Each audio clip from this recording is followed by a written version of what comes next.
ระบบ แต่สุดท้ายก็กู้ไม่ได้ จนตอนนี้ยังไม่กู้ไม่ได้เลยครับ เพราะว่ามีคนเข้าไปในระบบเพื่อจะโหวตอาจจะทั่วโลกประมาณ10 กว่าล้านคนพร้อมๆกัน คือตั้งแต่ทำนางงามมาก็เพิ่งจะมีครั้งนี้เหมือนกันนะที่แบบคนให้ความสนใจเยอะมาก Another เยอะจริงๆครับ Universe ครั้งที่ผ่านมาประมาณหนึ่งแต่เราก็ควบคุมอยู่อันนี้คือโตกใจ I'll give her พั a งเลยไปหมดเลยนะฮะโหวตซึ่งโหวตยากมาก 10. So I Một must dao buy ma. 10 from me. โหวตไม่ได้เลย ทั่วโลกโหวตยากมาก Wow.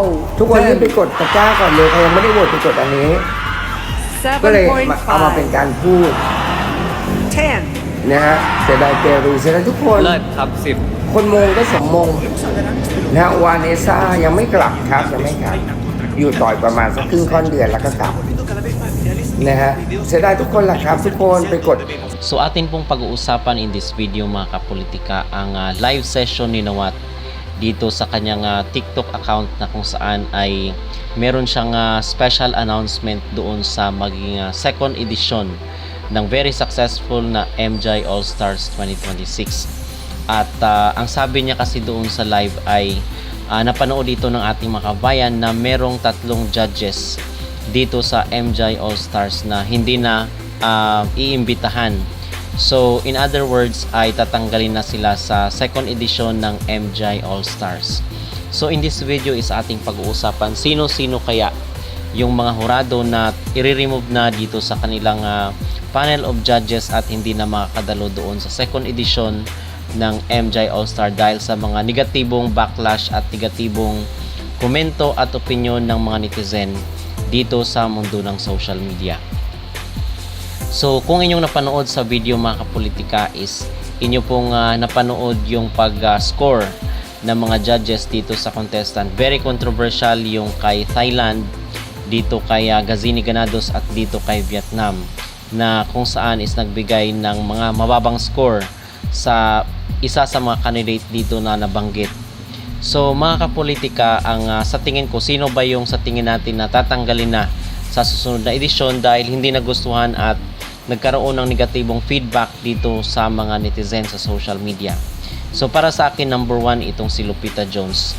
Siya yung sa tingin ko na hindi na makakadalo sa second edition ng MJ All Stars dahil sa galit ng mga Vietnamese sa kanya ay sinugod nga yung kanyang social media account. Talagang binaha ng angry emoticons at mga laughing emojis yung kanyang post doon sa social media. So si Lupita Jones ay nakitaan ng mga netizen na bias dahil perfect yung score niya sa kanyang kabayan na Mexico and then mababa sa iba. At siya rin po yung nagbigay ng pinakamataas na score dito kay Vanessa Fulgarin at mababa doon sa first runner-up at sa second runner-up. So si Lupita Jones ang number 1 na tatanggalin in my own opinion. Number 2 naman is walang iba kundi si Osmil. So si Osmil mga kapolitika ay yung mababa din ng score at marami rin ng bash sa kanya at may mga netizen na hindi nagustuhan yung kanyang score, especially dito kay Gazini Ganados at in fact siya ang isa ngayon sa mga malakas na protesta dito ng mga netizen sa social media na sana istanggalin na sa susunod na edisyon. Pero meron rin namang mga moment na mataas ang kanyang score dito kay Gazini, meron ring moment na mababa, pero I believe na tatanggalin na siya sa susunod na edisyon ng nasabing beauty pageant. So number 2 is itong si Osmil de Souza.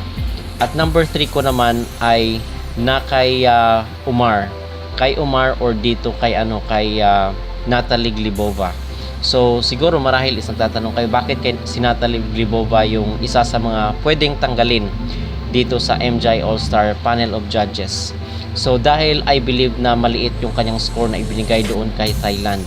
So marami ang mga nagulat, marami ang mga na-shock at nagtatanong bakit maliit yung kanyang score na ibinigay kay Thailand. So nagpost siya doon sa kanyang social media na kung saan is palaisipan kung sino yung pinatatamaan niya. Pero ang sabi ng mga netizen ay baka itong si Tharina daw ang pinatatamaan ni Natalie Glebova kasi marami ang magtatanong bakit maliit yung score na ibinigay sa kanya. So may posibilidad mga kapolitika kasi itong si Tharina ay close dito kay Nawat. Baka siya isa sa mga tanggalin dahil sa discrimination dito sa mga pagpapaayos ng mukha ng mga kandidata. So, si Natalie Glibova ang isa sa mga sa tingin ko ay tatanggalin or either itong si Omar Harfouch. Dahil yung kanyang score doon ay talagang very unbelievable na binigyan niya ng 1 at 2. So marami ang managalit at very controversial siya na judges. So sa apat mga kapolitika na nabanggit, although okay naman si Omar sa atin, pero sa ibang mga hurado is marami ang nagreklamo sa kanya. So I believe na yung ibang mga hurado dito sa MJ All-Star na hindi ko nabanggit ay safe sila sa susunod na eviction. So either again kay Omar, dito kay Natalie, kay Osmil or kay Lupita Jones, tatlo sa kanila mga kapolitika na nabanggit ay maaring wala na sa susunod na edisyon ng MGI All-Stars. That is also only my personal opinion at my personal speculation mga kapolitika base sa reaksyon ng mga netizen, kasi we have to remember na itong Sinawat is nagbabasa siya ng mga comment ng mga netizen. So active na active itong Sinawat sa social media at lagi niyang binabantayan kung ano yung pulso, ano yung sentimiento ng publiko. Okay, so yun mga kapolitika ang ating pinaka-latest dito at isa rin po sa mga nagreklamo dito is itong si Yamilix Hernandez dahil binigyan siya ng mababang score ni Omar at narito po yung kanyang sinabi.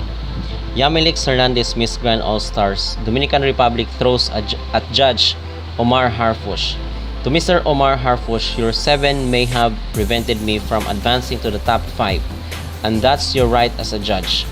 But even though you have recently stated that you don't have remember who I am, I would prefer to be remembered by the thousands of supporters around the world who have followed my journey and the fair recognition of my work.